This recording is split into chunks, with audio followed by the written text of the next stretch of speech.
தேவனால் இயேசு கிறிஸ்துவை எழுப்பினவர் எங்களையும் இயேசுவை கொண்டு எழுப்பினார். இயேசு உயிரோடு கூட எழுந்ததற்கு ஆதாரங்கள் அங்கே நாம் கண்டேன். எல்லாம் நான் பார்த்து கொண்டு போனது நான் பார்க்கல, தேவன் கொண்டு போனார். அங்கு ஆதாரங்களை பார்த்தேன். இயேசு மரித்த இடங்களை போய் சந்தித்தேன். அதற்கு அருகிலேயே ஒரு கல்லறையிலே இயேசு உயிர்த்தெழுந்து அந்த கல்லறையின் கற்கள் திறக்கப்பட்டு ஓப்பனதா இருக்கு. எல்லாமே இன்னைக்கு அந்த தேசத்துல 2000 ஆண்டுக்குமாக நடந்த அத்தனை இன்னைக்கு ப்ரூவ் பண்ணி வச்சிருக்கிறாங்க. இது உலகத்தில் இருக்கிற எல்லா மக்களும் அங்க போய் பார்க்கும்போது நம்பும்படியாக இருக்கிறது. அந்த ஒரு ஈவை தேவனுக்கு கொடுத்தார். எனக்கு நல்லா இத்தனை வருஷம் தேடின இல்லையா, தேடினதற்கு என்னுடைய அந்த ப்ரூஃப் நீ பார், நீ அதுதான் வேற ஒண்ணு கிடையாதுங்க. நீ என்ன தேடினல்ல, அதை நீ நீ பார்த்துட்டு வா. பார்த்துதான் உன்னுடைய ஜனங்களுக்கு என்ன பண்ண, இன்னும் விவரமா சொல்லணும், விளக்கி சொல்லணும், இன்னும் தேவனுக்கென்று பயந்து வாழணும். இப்படிதான் ஒரு விளக்கத்தை காண்பித்தான். இயேசுவை பிதாவாகிய தேவன் எழுப்பினார். அதுபோல இயேசுவை கொண்டு யாரை எழுப்பினார்? நம்மை எழுப்பியிருக்கிறபடியினால அந்த ப்ரூஃபை கரெக்டான காண்பித்தார். இதுக்கு என்னுடைய எந்த நாளும் என்னுடைய திறமை கிடையாது, என்னுடைய உண்மை கிடையாது, என்னுடைய பரிசுத்தம் கிடையாது. சொல்லி முடியாத ஈவுதான். எல்லாருங்க சொல்லி முடியாத ஈவுதான். 10 வருஷத்துக்கு முன்பாக அந்த ஒரு சகோதரன் என்னை அழைக்கும்படியே சொன்னாங்க. அப்போது நான் போவதற்கு சூழலை இல்லை. ஆனால் 10 வருடத்துக்கு பிற்பாடு நான் அதை நினைக்கவே இல்லை. அவர் சொன்னார், பாஸ்டர் நான் கூட மறந்துட்டேன். சடனா நாங்கள் பிளான் பண்ணும்போது ஆண்டவர் உங்களை காண்பிக்கிறார், அவரை கொண்டுட்டு போகணும் என்று சொல்லி நான் அவ்வளவு தேவன் கிருபை நடத்தினார். காரணம் என்ன? ஆண்டவரை தேடினபடியினாலே தேடுகிற போது அவர் மரித்த இடத்தை காணும்படியாக, அவர் உயிர் செழுந்த மரித்த இடத்தோட முடிஞ்சிடும். இன்னைக்கு என்னுடைய தகப்பன மரித்த இடத்துக்கு போய் பார்க்கலாம், தாயுடைய அந்த கல்லறைக்கு போய் பார்க்கலாம், என் மனைவி மரிச்சாங்க அந்த கல்லறைக்கு போய் பார்க்கலாம். ஆனால் ஒரு கல்லறை திறக்கப்பட்ட கல்லறை, ஒரு கல்லறை திறக்கப்பட்ட கல்லறை. அதனால் நம் வாழ்க்கையிலே அதை கண்டபடியினால் என்னுடைய இலவசமாய் கண்டேன். அதுங்க எப்படி மீட்பு இலவசமோ அதுபோல எனக்கு இதை காண்பதற்கும் இலவசம் தான். இதுக்காக என்ன பண்ணல, போன வருஷமாவது ஆண்டவர் சொல்ல வாக்குத்தத்தை நிறைவேறும்படியா ஜெர்மன் போலாம் போனேன். அதுக்கு கொஞ்சம் பிரயாசப்பட்டேன், முயற்சித்தேன். ஒரு 1.5 வருஷம் 1.5 மாசம் போன அதுக்காக அநேக விசா எல்லா காரியங்களுக்காக. ஆனா இதுக்கு என்ன பண்ண ஒண்ணுமே நான் செய்யல. என்ன பண்ண ஒன்றும் செய்யலாம், எல்லாமே முடிச்சுட்டு நீ ஏர்போர்ட் வாங்கினாங்க போனேன். அதுக்கப்புறம் என்னென்னவோ தடையெல்லாம் வந்தது. அதுவே எனக்கு பார்த்தீங்கன்னா நான் சூட்கேஸில் பார்த்தீங்கன்னா அந்த ட்ராலியில் பார்த்தீங்கன்னா எனக்கு தெரியாமல் ரோஷனா பண்ணிட்டு அந்த சார்ஜர் வச்சுட்டான். அது போயிடுச்சு உள்ள. என்ன வெட்டி நாங்கள் துபாய் போகிறதுக்கு விசா இருக்குங்களா, அங்கேருந்து அங்கே போகிறதுக்கு விசா இருக்கா, இப்படி குழப்பினாங்க. அதுக்கப்புறம் எல்லாம் முடிஞ்சிட்ட பிற்பாடு ஒரு 9 மணிக்கு ஃபோன் வருது, யுவராஜ் நீங்களா, உங்களுடைய பாக்ஸில் ஏதோ ஒன்று இருக்குனாங்க, ட்ராலியில் ஒன்று இருக்கு, நீங்கள் வந்து பாருங்கிறாங்க. போகிறதுக்கு ஃப்ளைட் போகிறதுக்கு கரெக்டாக இருக்கு, கூப்பிடுறாங்க. போயிட்டு என்ன பண்ண ஒரு இடத்துல குறிப்பிட்டதில் என்ன பண்ண உட்கார வச்சு என்ன பண்ணாங்க, அந்த கேமராவில் அந்த இடத்துல அந்த ட்ராலி எடுத்து என்ன பண்ண என்னுடைய கீயை வாங்கிட்டு போயிட்டாங்க. நான் பேபன் முடிக்கிறேன், என்னுடைய சாவி நம்ம வாங்கிட்டு போயிட்டாங்க. அங்கே போயிட்டு திறந்து போதாதுங்க சார்ஜுடைய இது காரியம் எடுத்துட்டாங்க. அந்த படம் எடுத்துட்டு அதுக்கப்புறம் சரி நீங்கள் கிளம்புங்கன்னாங்க. உள்ளே போகும்போது ஃப்ளைட்டில் போக மாட்டோம், அந்த சார்ஜை கொடுத்துட்டாங்க. அவ்வளோ ஒழுங்குகள் இருக்கிறது, எல்லா காரியம் நேர்த்தியாக இருக்கிறது. ஒவ்வொன்றையும் கத்தர் நேர்த்தியாய் செய்தார். அங்க போயிட்டு இறங்கிட்டு அதுக்கப்புறம் ஒவ்வொரு காரியங்களும் கத்தர் அருமையை நடத்தினார். அதனால் இங்கே சொல்லப்பட்ட வண்ணமாய் வாசிக்க மறுபடியுமாக, கர்த்தராகிய இயேசுவை எழுப்பினவர் எங்களையும் இயேசுவை கொண்டு எழுப்பி நம்முடனே கூட நமக்கு முன்பாக நிறுத்துவார் என்று அறிந்திருக்கிறோம். நிறுத்துவார் என்று அறிந்திருக்கிறோம். இயேசுவை கொண்டு எழுப்பப்பட்டால் நாம் நிறுத்தப்படுவோம். இயேசு எழுப்பாமல் நானே எழுந்தால் நிறுத்த இந்த உலகத்துல எல்லாம் எழுப்புவாங்க. தங்களுடைய திறமையினால், தங்களுடைய பணத்தினால், தங்களுடைய எல்லாம் எழுப்ப முடியும். ஆனால் இயேசுவை கொண்டு எழுப்புகிற வாழ்க்கை என்பது அது அநேகருடைய வாழ்க்கைக்கு நம்மளுங்க ஒரு சாட்சியை மாற முடியும். இயேசுவை கொண்டு எழுப்பினார். எடுத்து வாசிங்க அப்போஸ்தலர் 2ஆம் அதிகாரம் 33 வாசிங்க, 32 வாசிங்க. இந்த இயேசுவை தேவன் எழுப்பினார், இதற்கு நாங்கள் எல்லாரும் சாட்சி. பேதுரு சொல்லுகிறார், இந்த இயேசுவை தேவன் எழுப்பினார், இதற்கு நாங்கள் எல்லாம் சாட்சிகளாயிருக்கிறோம். பேதுரு சாட்சி சொல்லுகிறார். இயேசு கிறிஸ்து உயிர்த்தெழுந்த பிற்பாடு, அவர் எடுத்துக்கொள்ளப்பட்ட பிற்பாடு ஜனங்களுக்கு சொல்லுகிறார், தேவனை எழுப்பினார் என்று என்ன சொல்லுகிறார்? சாட்சியா நான் இருக்கிறேன், அதை நான் கண்டேன், நான் சாட்சி. அன்றைக்கு பேதுரு சொன்னார், இயேசுவை எழுப்பினார் என்று. அந்த கல்லறைக்கு தேவன் கொண்டு போனபடியினாலே, அந்த மரித்த இடத்துக்கு தேவன் கொண்டு போனபடியினால் நான் சொல்ல முடியும், சாட்சியா என்னை எழுப்பினார். அதற்காக தான் இத்தனை ஆண்டுகள். வயசாயிடுச்சு, என்ன சொல்லுங்க பார்க்கலாம். நீங்களாம் போவதற்கான வாய்ப்புகள் இருக்கு, என்ன கிடையாதுங்க, சான்ஸ் கிடையாது, கிடையாது. ஆனால் பிதாவாகிய தேவன் இயேசுவை எழுப்பினது போல இயேசு என்ன செய்திருக்கிறார்? எழுப்பினார். பேதுரு எழுப்பினதை உயிரோடு கூட கண்டு சாட்சி சொன்னார். நான் நிகழ்பட அந்த கல்லறையை போய் பார்த்து நான் பண்றேன், என் தாய் கல்லறைக்கு போக மூடி இருக்கும், தகப்பன் கல்லறைக்கு போக மூடி இருக்கும், மனைவி கல்லறைக்கு போக மூடி இருக்கும். ஆனால் இயேசுவின் கல்லறையோ திறக்கப்பட்டிருந்தது, அதற்கு நான் சாட்சி. இவ்வளவு தூரத்திலிருந்து அந்த தேசத்துக்கு வந்து அவ்வளவு சுலபமா என்ன பண்ண முடியும், போக முடியாது. ஆனால் தேவனுடைய ஈவினால் ஒரு பணமும் இல்லாதபடி கர்த்தர் கொண்டு போன காரணம் என்ன? நீ சாட்சியை பார். அன்றைக்கு பேதுரு சொன்ன சாட்சியை அந்த உலகம் பார்த்தது, அந்த ஜனங்கள் பார்த்து, அது போல சாட்சியை பாருன்னு சொல்லி தேவன் கொண்டு போனார். சொல்லிட்டு நான் அந்த இடத்துல போனதும் பார்த்தீங்கன்னா, மறுபடியும் 2 கொரிந்தியர் 4:14 வாசிங்க. கர்த்தராகிய இயேசுவை எழுப்பினவர் எங்களையும் இயேசுவை கொண்டு எழுப்பி உங்களுடனே கூட தமக்கு முன்பாக நிறுத்துவார் என்று அறிந்திருக்கிறோம். 4:10 வாசிங்க ப்ளீஸ். 2 கொரிந்தியர் 4:10. ஜீவனும் எங்கள் சரீரத்திலே விளங்கும்படிக்கு. பாருங்க, பவுல் சொல்லுகிறார், பேதுரு சொல்லுகிறார், நான் பார்த்தத சொல்லுங்க, இயேசு கிறிஸ்து உயிரோடு கூட எழுந்ததை நான் பார்த்தேன், அதுதான் சாட்சி இருக்காரு.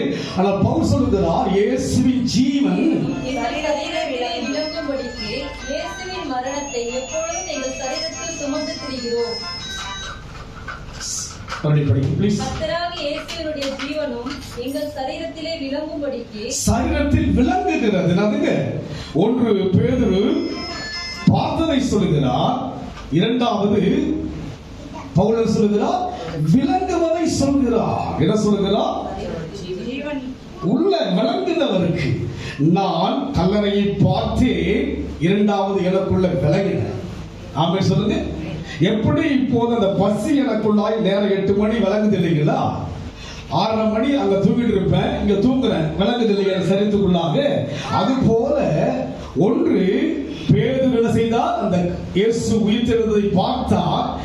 பவுல் என்ன சொல்லுகிறார்? எனக்குள்ளவருடைய ஜீவன் விளங்குவதை பார்த்தார். 1 கல்லறையை பார்த்தேன், 2வது எனக்குள் விளங்குவதையும் பார்த்தேன். அதனாலதான் உங்களுக்கு நான் சொல்றேன், பயந்து வாழுங்க, உண்மையா வாழுங்க, கருத்தா வாழுங்க, கவனமா வாழுங்க, தேடுங்க.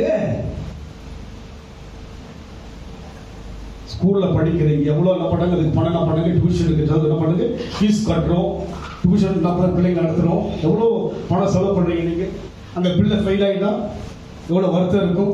நீங்க ஆலயத்துக்கு வரீங்க, நீங்க காணிக்கை கொடுக்குறீங்க, தசமா கொடுக்குறீங்க. நீங்கள் வளராவிட்டால் யோசிச்சு பாருங்க, நீங்கள் தோற்றுவிட்டால் எப்படி படிப்பிலே ஒரு பிள்ளை முன்னேற வேண்டுமோ, அந்த பாடத்தை கற்றுக் கொடுக்கிறவங்களுக்கு எவ்வளவு சந்தோஷம், அது போல நீங்கள் உங்களுடைய பணத்தை கொடுக்குறீங்க. அப்படின்னு சொல்லுங்க. உங்க காணிக்கையை, உங்க உழைப்பு யார் கொடுக்குறீங்க? ஆண்டவனாக யார் கொடுக்குறீங்க? யார் கொடுக்குறீங்க? தேவனுக்கு கொடுக்குறீங்க. எதுக்காக கொடுக்குறீங்க? எதுக்காக கொடுக்குறீங்க? கொடுக்கிற உங்களுடைய வாழ்வு எப்படி ஒரு படிப்புக்காக செலவு செய்து ஒரு ஆசிரியர் கற்றுக் கொடுத்து அவருக்கு ஒரு மகிழ்ச்சியோ, அது போல. ப்ளீஸ் கொஞ்சம் இது பண்ணுங்கம்மா, கொஞ்சம் கண்ட்ரோல் பண்ணுங்க ப்ளீஸ். நேரத்தை வீணாக்கிறாங்க, வளர்றோம். நீங்க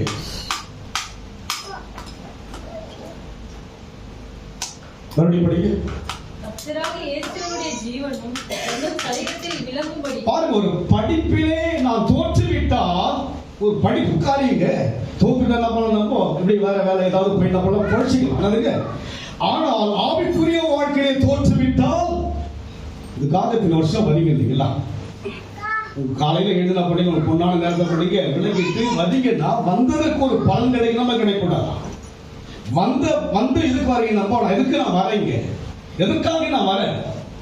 ஒரு சடங்காச்சாரியமா இது ஒரு பாரம்பரியத்துக்கு வர நான் வரேன்னு சொன்னா நான் வளர்வதற்காக வரேன். நீங்க படிக்க வைக்கிறீங்க பிள்ளைங்கன்னு சொன்னா அந்த பிள்ளை என்ன பண்ணுங்க, அது படித்துக்கொண்டு என்ன பண்ணுங்க, மேல் படிப்புக்கு போயிட்டு இருக்கிற ஒரு சிறப்பு மனசுல வரணும். அதுதான் அந்த படிப்புக்குரிய ஆளை. அதுபோல்தான் சபை என்பது ஒரு முன்னேறுவதற்காக தான். எப்பவுமே ஒரே மாதிரியா இருப்பேன், ஏதோ வர போறேன் என்பது ஒரு ஆவிக்குரிய வாழ்க்கைக்குரிய அழைப்பு அல்ல. எப்படி உலகத்துல வந்து நல்லா இருக்கணும், மேல வரணும், படிப்படியா மேல வரணும் நினைக்கிறோம், அதுபோல் ஆவிக்குரிய வாழ்க்கையில பண்ணீங்க படிப்படியாக மேல வரணும். குழந்தைய மாதிரியே இருப்பது தேவனுடைய தேவ காரியம் கிடையாது. அது தேவனுக்கு அது உகந்த ஒரு உழைப்பு கிடையாது. நீங்கள் வளரணும், அதுதான் திருச்சபை. நீங்கள் ஒழுங்கிலே வளர வேண்டும், அதுதான் தேவனுடைய அழைப்பு.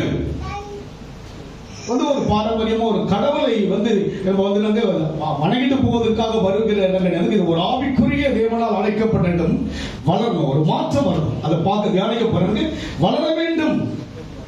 அப்போ பேதுரு வாழ்க்கை என்ன செய்தார்? அவர் இயேசுவை தன்னுடைய வாழ்விலே 3 வருஷம் அவரோட பழகினாரு. மரித்ததை பார்த்தாரு, உயிர்த்தெழுந்ததை பார்த்தாரு. 40 நாட்கள் தன்னை உயிரோடு கூட காண்பித்ததை பார்த்து சொல்கிறார். யாருக்கு சொல்கிறார்? ஜனங்களுக்கு சொல்கிறார். ஆனால் பவுல் என்ன செய்கிறார்? அந்த ஜீவனை சரீரத்திலே உணர்ந்து சொல்லுகிறார். இன்றைக்கு நான் இங்கே இருக்கிறேன், சரீரம் பாருங்க, அந்த பசி எடுக்குது, ஆட்டோமேட்டிக் எனக்கு பாருங்க. எந்த தேசத்தில் இருக்கிறோம் அந்த தேசத்துக்கு ஏற்றபடியாக நம்முடைய உடல் மாறி விடுகிறது. ஒரு 2 நாளைக்கு அப்படிதான் இருக்கும். அதுக்கு நான் காலையில் அப்படி இருக்கவே மாட்டேன், வீட்டில் தான் நான் தூக்கிட்டு இருப்பேன். தட்டு சின்னதுக்கு அப்பதான் 6:30 மணி ஆயிடுச்சு, 6 ஆயிடுச்சுதுக்கு பட எழுதுனா பண்ண நம்ம 6 ஆனாலும் பண்ண மாட்டேன். பத்தி கவலையே யோசிக்க விளங்குகிறது. ஐயோ ஆண்டவர் அங்கே கடந்து வந்து விடுவாரே, 7 மணி சொன்னால் அங்கே யார் வந்து விடுவார்? நாம் வரணும் இல்லை, யார் வந்து விடுகிறார்? ஆண்டவர் வந்து விடுவார். அவர் ஒழுங்கின் தேவன், அவர் உண்மையின் தேவன், சொன்னதை செய்கிற தேவன். அந்த இஸ்ரவேல் மக்கள் வாழ்க்கையிலே அங்க இருக்கிற அத்தனை ஜனங்களும் வந்து பைபிள சொல்றது அப்படியே ஜனங்களை பார்த்துனா எப்படி அவங்க இருப்பாங்க, யூதர்கள் எப்படி இருப்பார்களோ அதை அப்படியே பார்த்து யோசுவா காலத்துக்கும் இன்றைக்கும் பார்த்தீங்கன்னா ஏறக்குறைய 4000 வருஷம் முன்பாக இஸ்ரவேல் குடும்பத்தாருக்கு சொல்லி இருந்த நல் வார்த்தைகள் ஒன்றும் தவறி போகவில்லை. எல்லாம் சுற்றிலும் வந்து ஒரு பாதுகாப்பற்ற ஒரு சூழலை, எகிப்து இருக்கிறது, ஜோர்டான் இருக்கிறது, சீரியா இருக்கிறது, பாலஸ்தீனா இருக்கிறது, இத்தனை ஈரான் இருக்கு, இத்தனை தேசங்களுக்கு மத்தியில வந்து ஒரு சின்ன தேசம் அது செழிப்பா இருக்கிறது. வனாந்திரி வழிகளையும் அவாந்தரத்திலே பாலைவனம் இல்லாத ஒரு ஒரு அதாவது பாத்தீங்கன்னா சோலைவனமாய் இருக்கிறது. மாதுளை பழம் இவ்வளவு பெருசுல இருக்கு. அதுக்கு அது ஒரு என்ன பண்ணாங்க, ஒரு ஜூஸ் போட்டாங்க, தண்ணிலாம் ஊற்ற மாட்டாங்க, அப்படியே போட்டு ஒரு சாப்பிட்டு ஜூஸ் கொடுக்குறாங்க. அதை குடிச்சு பார்த்தா தேன் மாதிரி. வேதத்தில் சொன்னதை சொல்கிறேன், வேதத்தில் சொன்னது அப்படி நடக்கிறது. அங்க இருக்கிற மக்கள் எல்லாம் சந்தோஷமா மகிழ்ச்சியா இருக்கிறாங்க. ஒரு குடும்பத்துல 4-5 குழந்தை குட்டிக்கிறாங்க, ஒரு வீட்டுல குட்டியா இருக்குது. பைபிள்ல என்ன சொன்னாரோ அந்த ஜனங்களை குறித்து அதை கண்ணால நான் பார்க்கும்படியே கர்த்தர் கிருபை செய்தார். இதற்கு இலவசம் தர்மம் போட்டார். வேற ஒண்ணு நீங்க போகலாம், போவதற்கு நான் கிருபை செய்வார். பணம் செலவு பண்ண நான் பண்ணலங்க, ஒரு பைசா செலவு பண்ண எடுத்து போன காசு அப்படி நான் பண்ணி பண்ணேன், ஒன்னும் பண்ணல, ஒண்ணுமே பண்ணல. அவரை எனக்குள்ளாக இத்தனை ஆண்டுகளாய் உணர்ந்தேன். ஆனால் அவருடைய அந்த நேரடியான சாட்சி இருந்த இடத்திலே கர்த்தர் கொண்டு போனார். உணர்ந்த நான் வறுமையில் உணர்ந்தேன். எப்போது உணர்ந்தேன்னா, வறுமையான காலத்திலே தேவனை உணர்ந்து தேடினேன். வெட்கப்படுகின்ற வேளையிலே தேவனை உணர்ந்து தேடினபடினால்தான், உணர்ந்தவனே நீ வந்து என் சாட்சியை பார். பேதுரு உயிர்த்தெழுந்ததை சாட்சியாய் சொன்னார், பவுல் உணர்ந்ததை சாட்சியை சொன்னார். நீ உணர்ந்தது மாத்திரம் அல்ல, அடையாளத்தை பார்த்து என் ஜனங்களுக்கு நீ சாட்சியாய் சொல்லு. அதற்காக தான் கொண்டு போனார், என் பெருமைக்கல்ல. இங்க போன ஒவ்வொரு இடத்திலையும் அவ்வளவு ஒரு மகிமை இருந்தது. அப்படி ஒரு ராஜ வாழ்க்கை 10 நாட்கள் இருந்த ரூம்ஸ்ல இருந்து அவ்வளவு ஒரு அருமையாய் ஒரு பரலோகத்தினுடைய நினைவாக கிட்ட ஒரு நானுடைய அந்த கிட்ட நெருங்கும்படியான ஒரு கிருபை கர்த்தர் கொடுத்தார். எது நிமித்தமாய்?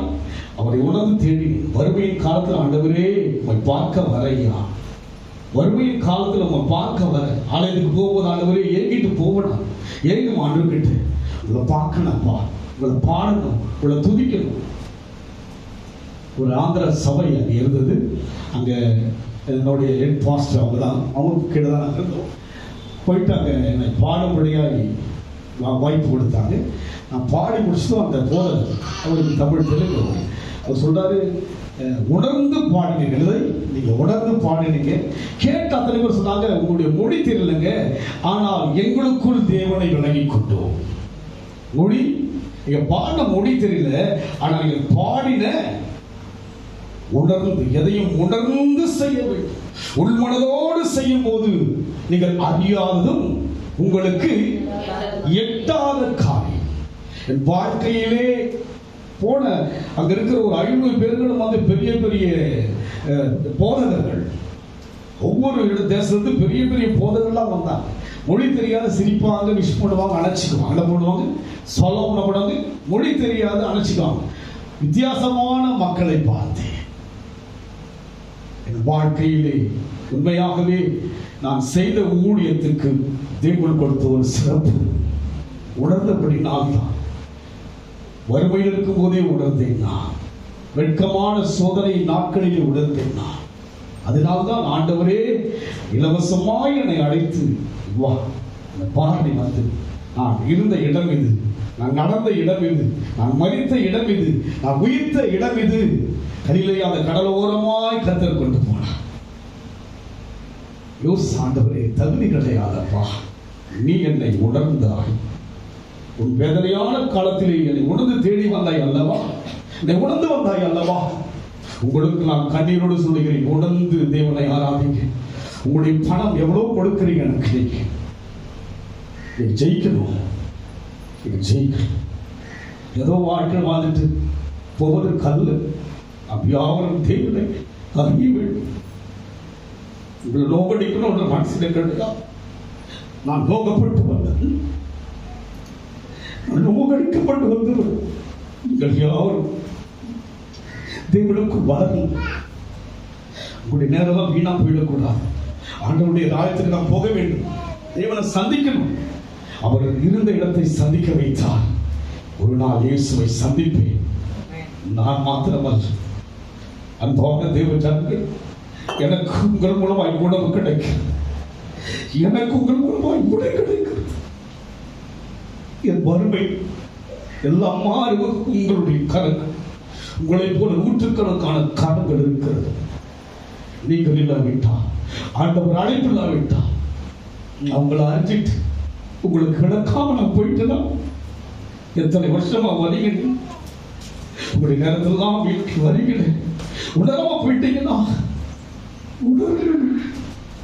நான் தெய்வத்தை உணர்கிறேன்.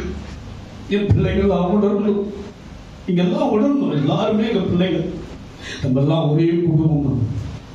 இஸ்ரவேல் குடும்பத்தாருக்கு சொல்லி இருந்த நல்வார்த்தை ஒன்றும், நல்வார்த்தை, தவறி போகாத வார்த்தை 63 வயசுல நிறைவேறிச்சு.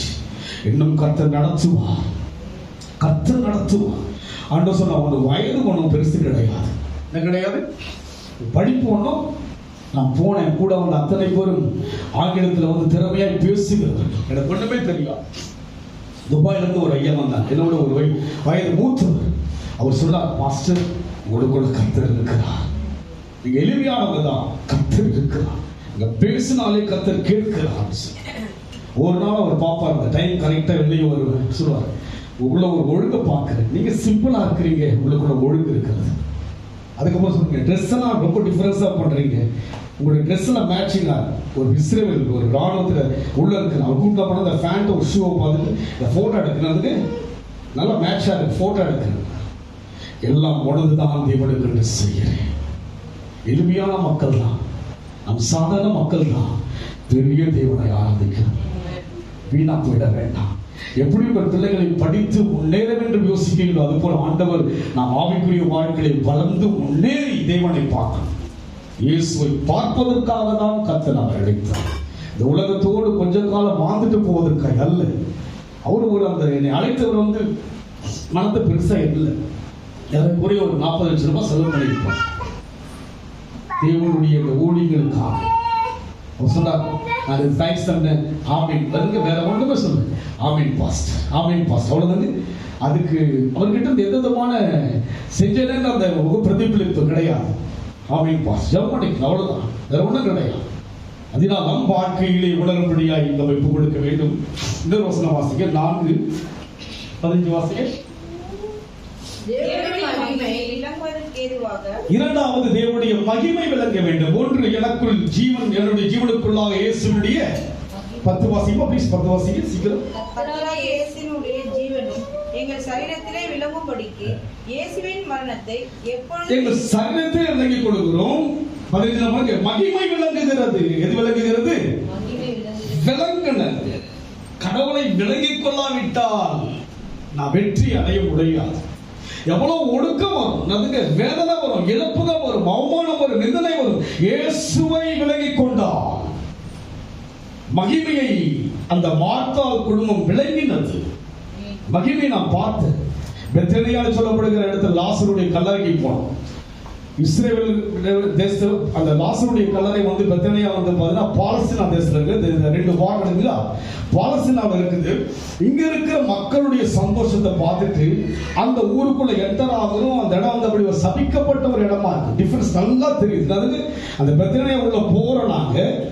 அங்க பார்த்தா அங்க இருக்கிற மக்களுக்குள்ளாய் ஒரு விதமான வருத்தம், பாரம், ஒரு விதமான சாரம். கார்லாம் வந்து அப்படி அழுக்கானதுக்கு டஸ்டா இருக்கு. கார்லாம் யுத்தம் கொஞ்ச நாள் முன்னாடி நடந்திருக்குது. முகத்துல பாத்தீங்கன்னா ஒரு விதமான, ஆனா இந்த இஸ்ரேல் ஜனங்களுடைய முகத்துல பார்த்தா எல்லாருமே சிரிச்சுக்கிட்டு இருக்கிறாங்க, மகிழ்ச்சியா இருக்கிறாங்க.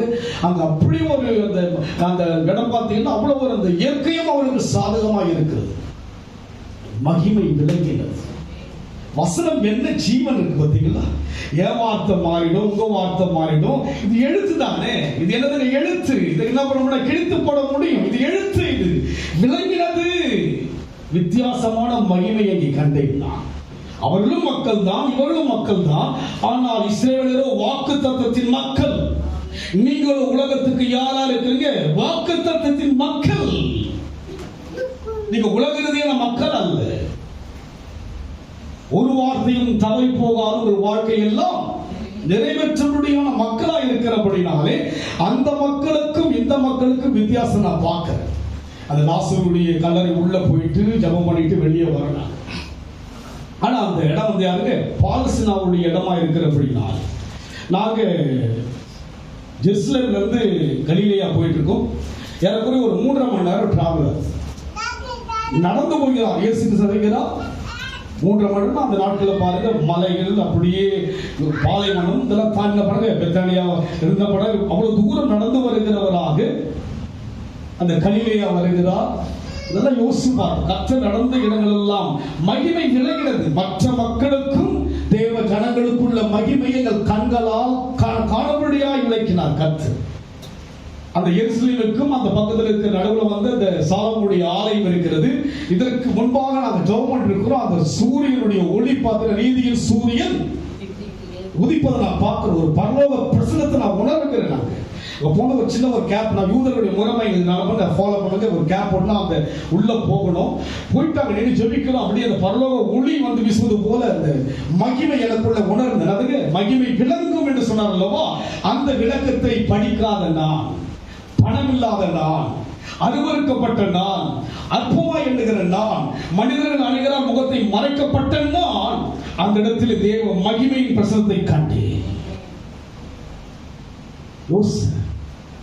இவ்வளவு பெரிய பாக்கியம் இது, இவ்வளவு பெரிய பாக்கியம் இது. ஏனென்றால் அன்றைக்கு வறுமையிலே உணர்ந்து தேடினபடினால்தான், வேதனையான காலத்திலே உணர்ந்து தேடினபடினால்தான். பெருமைக்கலாம் அன்னைக்கு நாம் நடந்த பாதைகளை தேவன் ஈவாய் பார்த்ததுனால்தான் இந்த அவருடைய மகிமையை நேரடியாய் காண, அவருடைய மகிமை பூமியில் நேரடியாய் கண்டுவிட்டேன். ஒரு நாள் இயேசு மகாராஜனை நாம் யாவரும் காண்போம். அதற்காக தான் உங்களோடு கூட ஒரு சில நேரங்கள் ஒரு கோபமாய் பேசுகிறேன் தவிர மற்றபடி உங்களுடைய மனதை நோகடிக்காது. அதிகமாக நோகப்பட்டதுனால யாரையும் மனதால் நோகடிக்க யோசிக்க மாட்டேன். அந்த நேரம் கோபம் ஐயோ வேண்டாம் ஆண்டவர், அப்படிதான் யோசிப்போம். வேண்டாம், யாரையும் கோபித்துக் கொள்வதற்கு ஏமாத்திரம் ஆண்டவர் யோசித்திருந்தால் யோசிச்சு பாருங்க. அதனால் விளங்குகிறது. படிக்க தொடர்ந்து. தேவனுடைய மகிமை விளங்குகிறதற்கு ஏதுவாக கிருபையானது அநேகருடைய ஸ்தோத்திரத்தினாலே பெருகும்படிக்கு, அநேகருடைய ஸ்தோத்திரத்தினால பண்ணுங்க, ஸ்தோத்திரம் பண்ண பெருகிட்டே இருக்கும். கிருபை பண்ணுங்க பெருகும். அடுத்த வசனம் வாசிங்க. ஆனபடியினாலே நாங்கள் சோர்ந்து போகிறதில்லை, நாங்கள் சோர்ந்து போகிறதில்லை. எங்கள் புறம்பான மனுஷனானது அழிந்தும் உள்ளான மனுஷனானது நாளுக்கு நாள் புதிதாக்கப்படுகிறது. எதற்கு விளக்கினார் என்னை? எனக்குள் இயேசு விளங்குவதற்கு காரணம் என்ன? நாளுக்கு நாள் என்ன பண்ண, நானு ஃபர்ஸ்ட் ஸ்டாண்டர்ட் படிக்கிறாங்க, செகண்ட் படிக்கிறாங்க, தேர்ட் படிக்கிறாங்க, ஃபோர்த்து போறாங்க, ஃபிஃப்த்து போறாங்க, சிக்ஸ்த்து போறாங்க, பிளஸ் 2 போறாங்க, அதுக்கப்புறம் டிகிரி போறாங்க, எம்பிஏ போறாங்க. இப்படி என்ன பண்ணாங்க, போயிட்டே இருக்கிறாங்க இல்லையா? அது போல நாளுக்கு நாள் வயது கூட கூட என்ன பண்ணாங்க, புதிய வாழ்க்கை, ஒரு புதிய வாழ்க்கை, ஒரு புதிய தன்மை, ஒரு புதிய குணங்கள் நமக்குள்ள வந்துகிட்டே இருக்கும். அதுங்க நம்மள வந்து புதிய புதிய தன்மைகள் நமக்குள் வரணும். உள்ளான மனுஷன் அசைபடியாக உங்களுடைய ஆனபடியினாலே நாங்கள் சோர்ந்து போகிறதில்லை, எங்கள் புறம்பான அது படிக்க கொஞ்சம் விஷயம் படிக்க போகல யாராவது. For which cause we do not give way to weariness, but though our outer man is getting யாருக்கு? புறம்பான மனுஷன். அதுக்கு அழிந்து போகணும். அதுக்கு இந்த புறம்பான அழகு எவ்வளவு நாள் இருக்கும்? அந்த அழகு எவ்வளவு காலம் அழகு, எவ்வளவு காலம் பலன், எவ்வளவு காலம், எல்லாமே ஒரு லிமிட் தான். அதுக்கு புறமானதெல்லாம் அழியும், உள்ளானவன் தான். அதுக்கு உள்ளானவன் தான் பண்ண முடியும். உள்ளான மனுஷன், உள்ளான சரீரம் செய்கிறது, அந்த நேரத்தை தூக்க வைக்குது. உள்ளான சரீரம் செய்கிறது ஆட்டோமேட்டிக்காக ஒரு பசிய உட்கார்ந்து பசி எடுத்தது. பேச ஆரம்பிச்சதுக்கு மனுஷன் 40 நாள் மாத்திரம் அல்ல, பசி போயிடுச்சு. வார்த்தை போக போக சாப்பிட்ட மாதிரி இருக்கு. நம்முடைய வார்த்தை கிடைத்தவுடன் அதை நான் உட்கொள்ள ஆரம்பிச்சு ஆவிக்குரிய ஆகாரம் வந்து பசி போயிடுச்சு. அப்படியே அந்த வயிறு அப்படி கிளிக்கு அங்க இருந்தா பாத்தீங்கன்னா என்னத்தையும் என்ன பண்ண நான் போயிட்டு இந்த மாடை என்ன பண்ணுவாங்க, கொண்டு போட்டா எப்படி பண்ணோம், அப்படி என்ன பண்ணுவோம், அப்படியே இருக்கும். ஒரு 52 ஃபுட் இருக்கும். அதுக்கு முயல் சாப்பிடுற மாதிரி என்ன பண்ணுவாங்க, இந்த ஆப்பிரிக்கா பார்த்து நல்லா பச்சை பச்சையா சாப்பிடுவாங்க. மீனெல்லாம் பார்த்தீங்கன்னா அதுக்கு சாப்பிடுறதுக்கு எனக்கு கொம்பட்டமா இருக்கும். எல்லாத்தையும் சாப்பிட்டு சீஸ் சாப்பிட்டுக்கிட்டு யோசிச்சு பார்த்து என்னதுக்கு ஐயோ கொண்டு போயிட்டாங்க. காரணம் என்ன?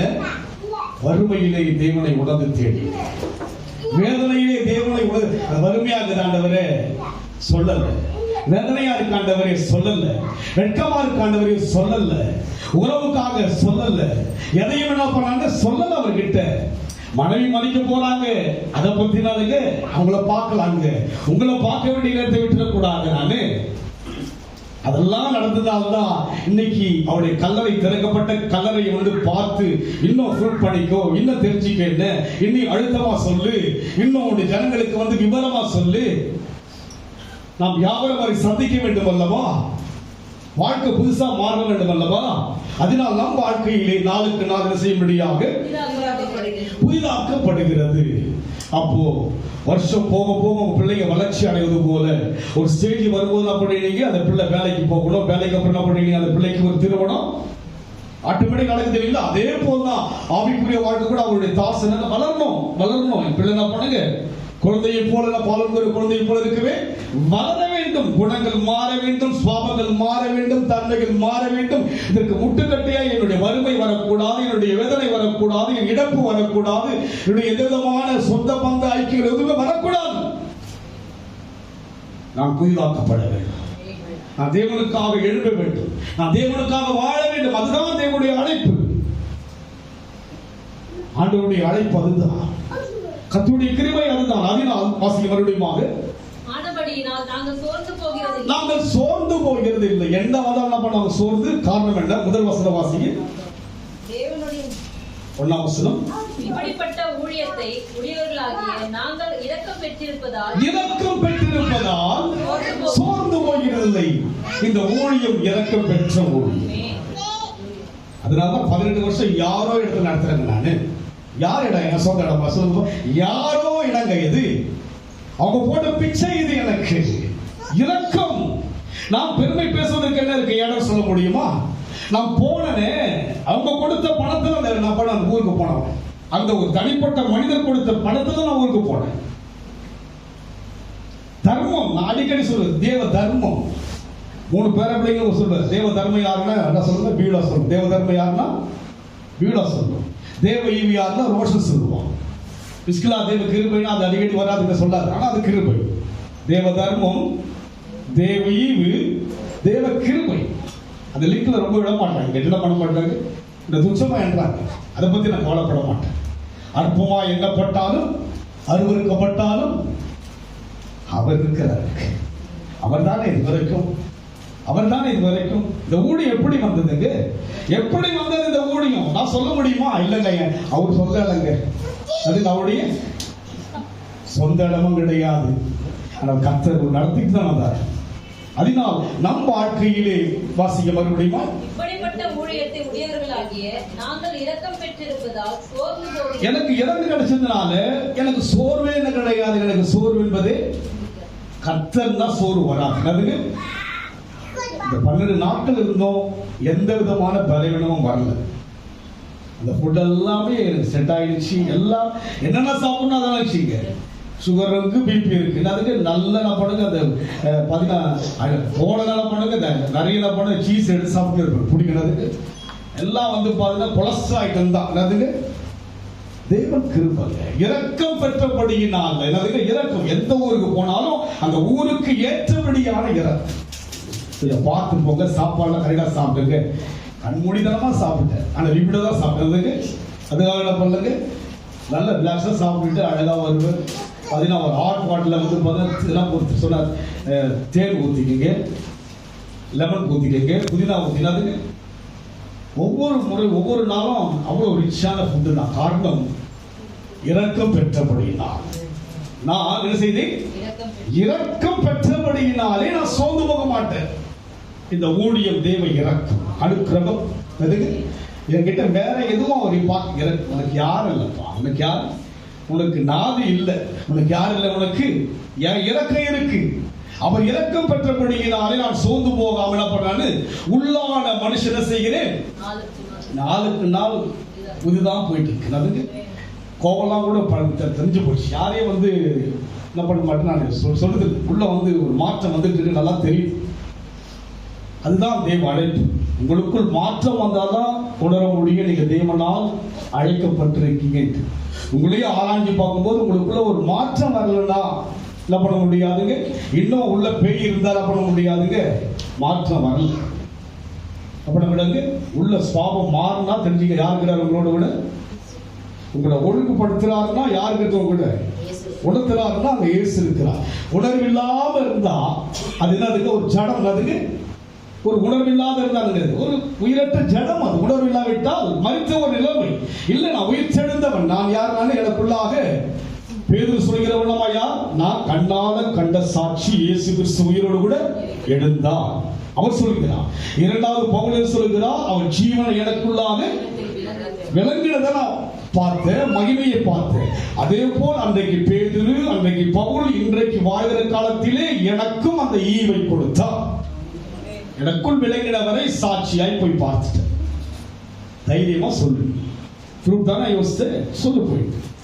என் கல்லறை பார்த்தாய் அல்லவா, உயிர் தெழுந்த அந்த அவர்கள் சிலுவையில் அறையப்பட்ட இடத்தை பார்த்தாய் அல்லவா, அந்த வழி நடந்து வந்த பாதையெல்லாம் பார்த்தாய் அல்லவா, கெத்செமனே தோட்டத்திலே அவர் ஜெபித்த அந்த இடத்தை பார்த்தாய் அல்லவா. 63 வயசு. நினைக்கல, அதெல்லாம் நான் யோசிக்கல. அப்படி போயிடலாம், காலை ஓடிட்டு அப்படியே போகலாம். இன்னும் மகிமையான ஒரு காரியம் தேவன் செய்வார். எனக்கு நாலேஜ் தெரியல, ஆனா பெரிய பெரிய ஆட்கள்லாம் வந்தாங்க, ஹாய்னு வாங்க, அவ்வளவுதான். அவங்க எக்ஸ்பிளைன் பண்ணி பேசவே முடியாது. ஆனா அவருக்கு சொன்னாங்க, யாருக்கிட்ட பேச முடியாது, உங்களுக்கு தெரியும் இந்த சபை நிலைமை எல்லாம் நீங்க தான் வெளிப்படணும், மகிமை வெளிப்படணும். யோசிக்காதீங்க, ஃபாரின்ஸ்க்கு லிங்க் ஆகி வந்து ஒன்றும் என்ன கிடையாது, மொழி தெரியாது, வீடு பேப்பர் முடிச்சு எல்லாம் படம் கட்டி பிடிச்சி என்ன பண்ணுவாங்க, அப்படித்தான். தவிர யாருக்கிட்ட என்ன பண்ணல காரியங்களை சொல்லலை. என்னதுக்கு மற்றவங்களாம் பேசுவாங்க, அவங்களுடைய காரியங்களை சொல்லுவாங்க. இந்த கூடுவாங்க, ஹாய் பால் வாங்கிறதுக்கு யுவராஜ் வராது, பால் யுவராஜ் இல்லை, பால் பால் பால் மிஸ்டர் பால் குட் மார்னிங். அதுக்கு ஆப்பிரிக்கன்ஸ் வருவார், நைஜீரியா வருவார், ஜப்பானீஸ் வருவாங்க, சைனீஸ் வருவாங்க. ஜாதி மதம் இல்லாமல் தேவ பிரசனம் நிறைந்த ஒரு மகிமை நான் பார்த்தேன். கடைசிய வாசிப்பு வசனம் 16 வாசிங்களா? அப்போஸ்தலர் 3:15 வாசிக்கமா? 3:15-16 ப்ளீஸ்.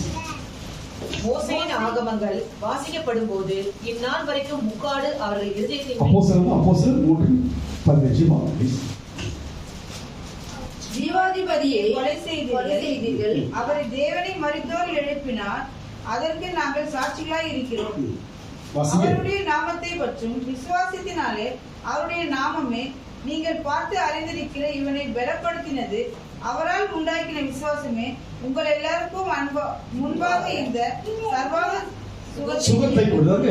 பாருங்க, தனக்குள்ளாக உயிர்த்தவரை பார்த்தபடினால் சுகத்தை கர்த்தர் கொடுத்தார். அங்கிருந்து ஜெபிக்கிற அனைவருக்கு தேவன் சுகத்தை கொடுத்தார். துபாயில இருக்கிற ஒரு சிஸ்டர் நான் ஜெபிச்சேன். சில பலவீனத்தில் இருந்தாங்க. பாஸ்டர் ஜெபிக்கின்ற போதே நான் சுகத்தை பெற்றேன். அனைவரும் சொன்னாங்க, நாங்க அங்க இருப்பது போல சொன்னாங்க. நேற்று ஒரு தம்பி கிட்ட பேசிட்டு இருக்கிற அவர் வந்து ஒரு ஊழியக்காரருடைய பட்டியல மாதிரி ஒரு ஊழியக்காரர்கிட்ட பேசியிருக்கிறாரு. அப்போ என்னை குறித்து அவர் சொல்லியிருக்காரு. அது மாதிரி ஒருத்தர் டெஸ்ட்லேயே போயிருக்கிறாரு. அந்த ஊழியக்காரருக்கு வந்து பார்த்தீங்கன்னா ஹார்ட் அட்டாக் ஆகிட்டு இருக்குது. ஹார்ட் வந்து பண்ணிட்டு அவன் பட்ஜ் ஆகிட்டு அது மாதிரி ஒரு மாதிரி ஆப்ரேஷன் பண்ண எல்லாருமே ஒரு மாதிரி கலக்கத்தோடு இருக்கும்போது என்னை குறித்து பேசிட்டு இருக்கிறாரு. அந்த டைம் நான் ஃபோன் பண்ணதும் அவர் அதுக்கப்புறமா எடுக்கல.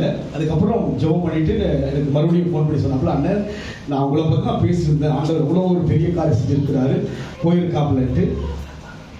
அவர்கிட்ட உங்கள் ஃபோன் வந்த உடனே அவர் அவ்வளோ ஒடுங்கி இருந்தார். உங்கள் சாட்சியை சொன்ன உடனே அவருக்குள்ள ஒரு தைரியம் வந்தது. அப்போ சொன்னாப்புல, அண்ணன் எவ்வளோ ஒரு பெரிய பாக்கியம் உங்களுக்கு கர்த்தர் கொடுத்துருக்கிறா.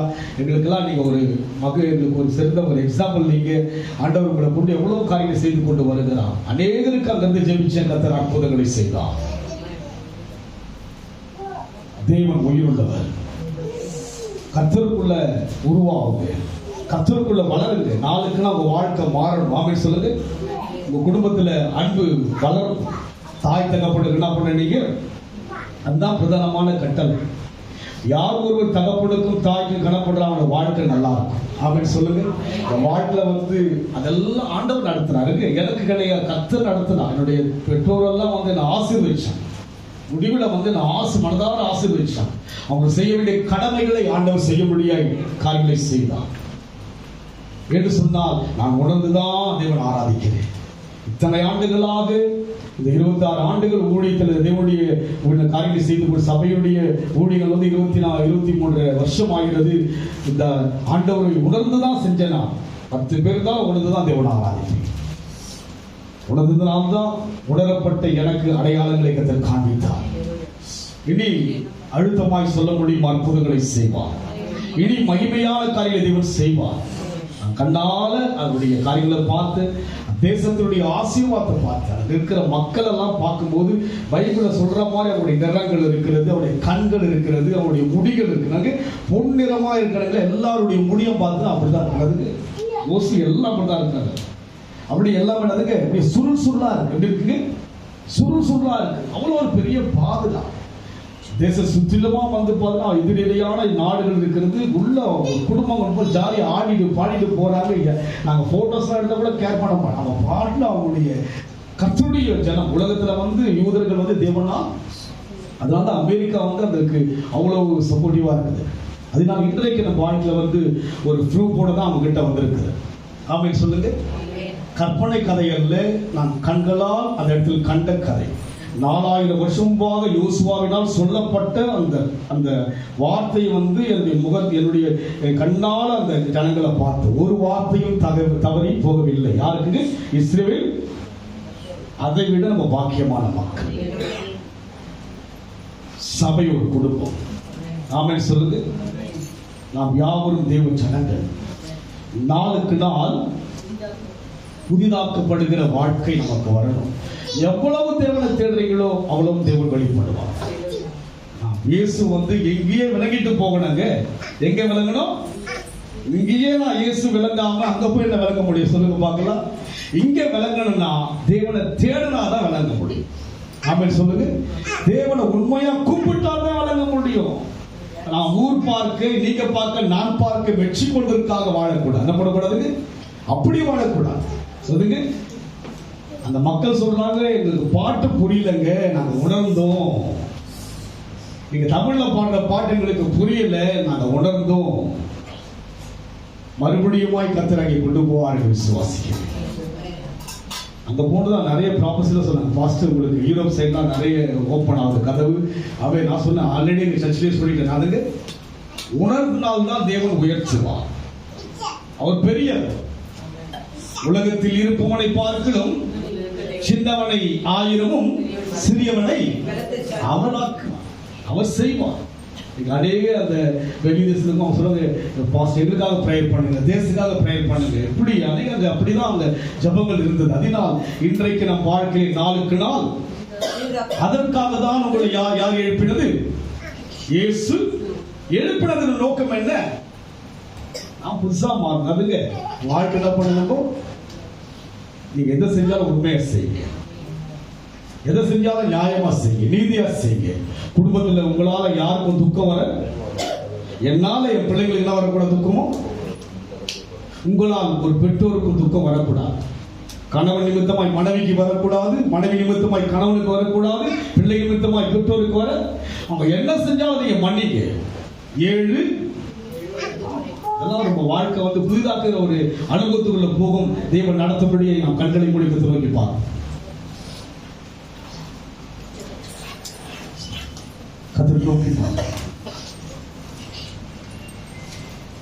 என் சொந்தம் நீரே, என் பந்தம் நீரே, என் வாழ்வும் நீரே, என் வளமும் நீரே. என் சொந்தம் நீரே, என் பந்தம் நீரே, என் வாழ்வும் நீரே, என் வளமும் நீரே. என் சொந்தம் நீரே,